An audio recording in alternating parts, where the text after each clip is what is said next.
Hey friends, अस्सलाम वालेकुम। My Facebook family, YouTube and Instagram family, आप सबको आपकी बहन की तरफ से प्यारा सा सलाम। और आज जो मैं वीडियो आपके लिए लेकर आई हूँ ना, ये एक बहुत ही खूबसूरत जगह का वीडियो है। ऑलरेडी मैंने कुछ पिक्चर्स और छोटे छोटे वीडियोस अपने फेसबुक में अपलोड करे थे, लेकिन मैं ये फुल वीडियो अब तक बना नहीं पाई थी मसरूफियत की वजह से। लेकिन आज फाइनली मैं आपके लिए अपने अल हासा ट्रिप का फुल वीडियो लेकर आई हूँ। तो चलिए शुरू करते हैं।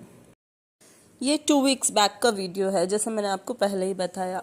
ये था वीकेंड का दिन और कड़ाके की गर्मी पड़ रही थी। टेम्परेचर 45 डिग्री क्रॉस कर रहा था और हम लोग निकल गए थे फैमिली ट्रिप पर।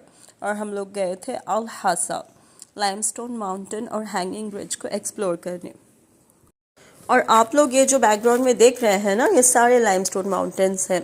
और आप देख ही सकते हैं कितनी कड़क धूप थी। हमने एसी को फुल हाई पे रखा था, फिर भी कार में बैठा नहीं जा रहा था। फ्रॉम खोबर टू अल हासा अप्रॉक्सीमेटली 2.5 आवर्स की जर्नी है।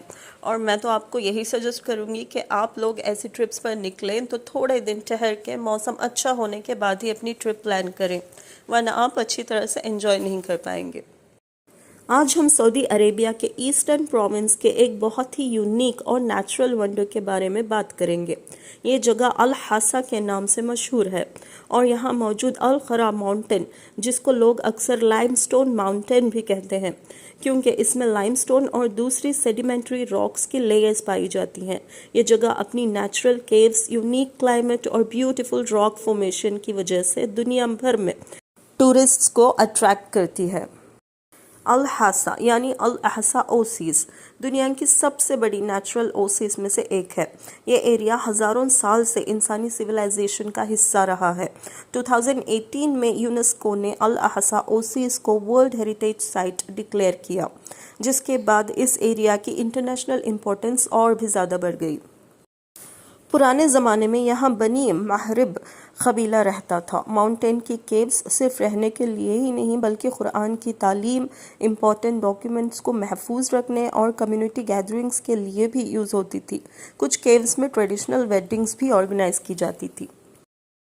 अच्छा, तो चलिए मैं आपको बताती हूँ इस माउंटेन की स्पेशलिटी क्या है।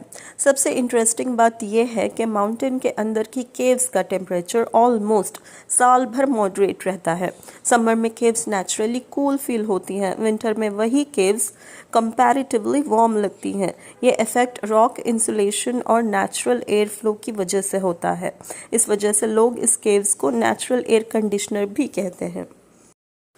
जब यूनेस्को ने वर्ल्ड हेरिटेज लिस्ट में अल हासा को इंक्लूड किया, इस रिकग्निशन ने टूरिज्म को बहुत प्रमोट किया और सऊदी अरेबिया ने इस एरिया को और डेवलप करना शुरू किया। आज के टाइम में अल खरा माउंटेन सऊदी अरेबिया के टॉप टूरिस्ट अट्रैक्शन में से एक है। एंड आई होप मैंने जो भी इंफॉर्मेशन आपके साथ शेयर की है अल हासा और अल खरा माउंटेन्स के बारे में, ये आपको ज़रूर पसंद आई होगी। तो फाइनली हम लोग देखिए पहुंच चुके थे अपनी ड्रीम डेस्टिनेशन पर।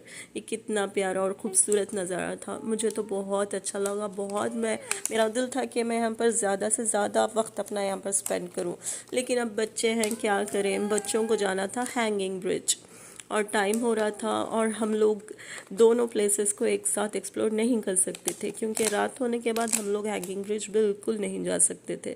तो हमने अपना थोड़ा सा टाइम यहाँ पर स्पेंड किया, ज़्यादा देर हम यहाँ पर रुक नहीं पाए, क्योंकि बच्चे ज़िद करने लगे कि उनको जाना है hanging bridge. Can you tell everyone?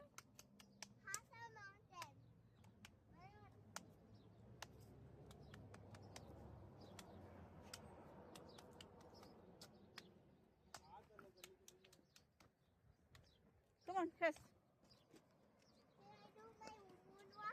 Yeah, do whatever you want.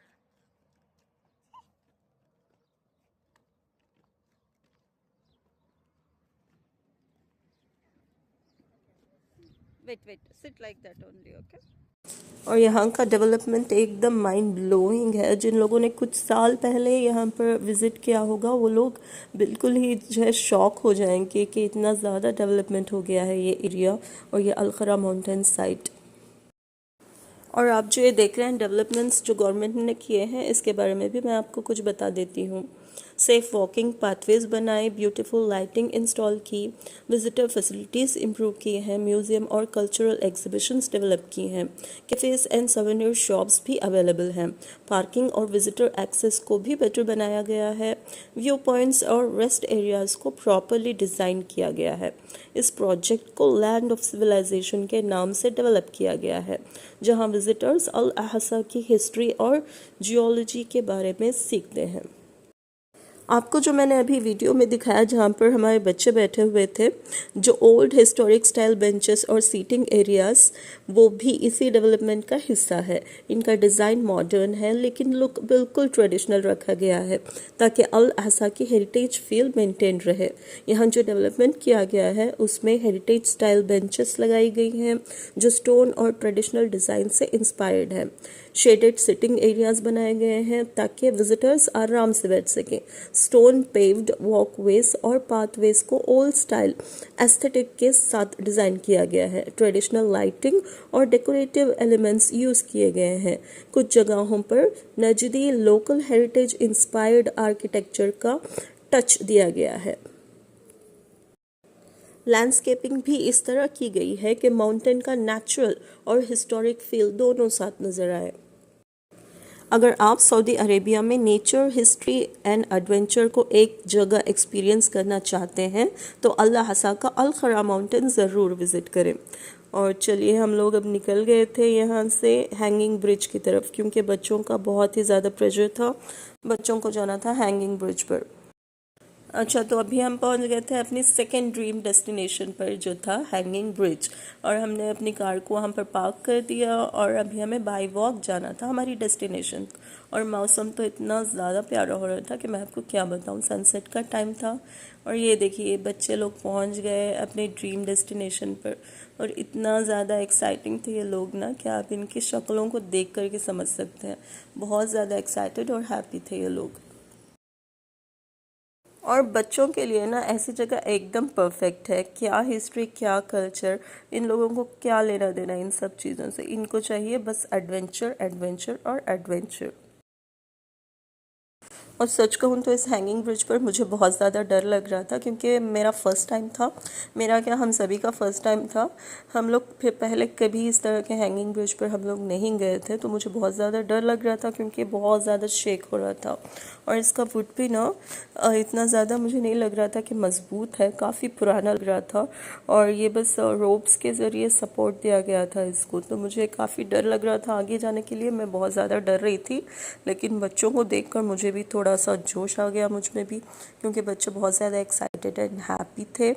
और आप सामने देख सकते हैं बहुत ही ज़्यादा जो फैट मोटे मोटे लोग थे वो लोग भी जा रहे थे। तो इन लोगों को देखकर मुझे भी थोड़ा सा कॉन्फिडेंस बिल्ड हो गया मेरे अंदर, और मैंने भी आगे जाना सही समझा और मैं भी निकल गई। अब देख सकते हैं हमारे सामने जो लोग हैं कितने ज़्यादा फैट है। मुझे तो कितना डर लग रहा था यहाँ पर वॉक करने में, जबकि मैं बिल्कुल भी फैट नहीं हूँ। पर ये लोग पता नहीं इतनी हिम्मत से कैसे जा पा रहे थे यहाँ से। एंड आई विश कि हम लोग यहाँ पर थोड़ा और जल्दी पहुँच जाते तो और भी ज़्यादा बच्चे एंजॉय कर सकते थे और ज़्यादा मज़ा कर सकते थे। देखिए, हमें आते आते कितनी ज़्यादा देर हो गई, ऑलरेडी यहाँ पर सनसेट हो चुका था।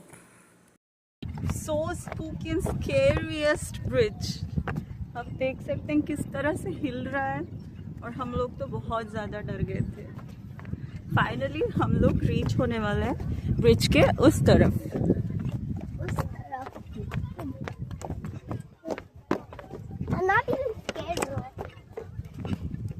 This amazing hanging bridge is one of the most exciting adventure spots in the region, where you can enjoy breathtaking mountain views and a thrilling experience.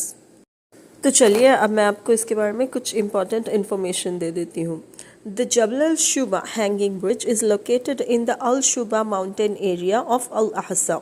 It was developed as part of a tourism project to promote adventure tourism in the region. The bridge is around 300 meters long and nearly 80 meters above the ground, giving visitors a thrilling experience while crossing it. जब आप इस bridge पर walk करते हैं तो bridge हल्का सा स्वे करता है, जो एडवेंचर को और भी एक्साइटिंग बना देता है। From the middle of the bridge you can enjoy stunning panoramic views of the surrounding mountains and the beautiful Al Hasa landscape. अगर आप नेचर लवर या एडवेंचर लवर हैं, then this place is definitely worth visiting. If you're planning to visit Al Ahsa, don't miss this incredible hanging bridge. Bring your camera because every corner offers an amazing photo and video opportunity.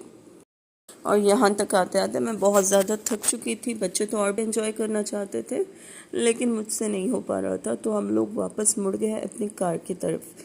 और रास्ते में हमें मिल गए थे ये कुछ बच्चों के प्लेइंग एरिया टाइप जोन। यहाँ पर कुछ स्लाइड्स एंड स्विंग्स अवेलेबल थे और बच्चों ने यहाँ पर भी एंजॉय करना नहीं छोड़ा। यहाँ भी 10-15 मिनट उन्होंने अपना टाइम स्पेंड किया और फिर हम चले गए पार्किंग एरिया की तरफ। और रास्ते में पड़ रहा था ये खूबसूरत सा व्यू। आप देख सकते हैं रात में ये कितना ज़्यादा खूबसूरत लग रहा है और ये लाइटिंग वगैरह से भी बहुत ही ज़्यादा शानदार लग रही थी। तो इसको भी मैंने थोड़ा सा रिकॉर्ड कर लिया अपने कैमरा के अंदर, क्योंकि वापसी में हम लोग जो है हैंगिंग ब्रिज से नहीं जा सकते थे, इसलिए हमें इस रास्ते से वापस जाना पड़ा। और देखिए, जब मैंने वापसी में देखा तो जो हमने ऑलरेडी एक्सप्लोर किया था लाइमस्टोन माउंटेन, वो कितना ज़्यादा अमेजिंग लग रहा था। रात में इन्होंने इसको पूरा पिंक बना दिया था, एकदम माइंड ब्लोइंग लग रहा था। जैसे ही रात हुई, अल हसा की स्ट्रीट लाइट्स जगमगा उठी। हर रोड और हर कॉर्नर इतना ब्यूटीफुल लग रहा था ना कि बस दिल कर रहा था इस मोमेंट को एंजॉय करते ही रहें। तो कैसे लगा आपको मेरा ब्लॉग? पसंद आया हो तो लाइक, शेयर एंड फॉलो ज़रूर करें। मिलते हैं अगले ब्लॉग में इंशाल्लाह।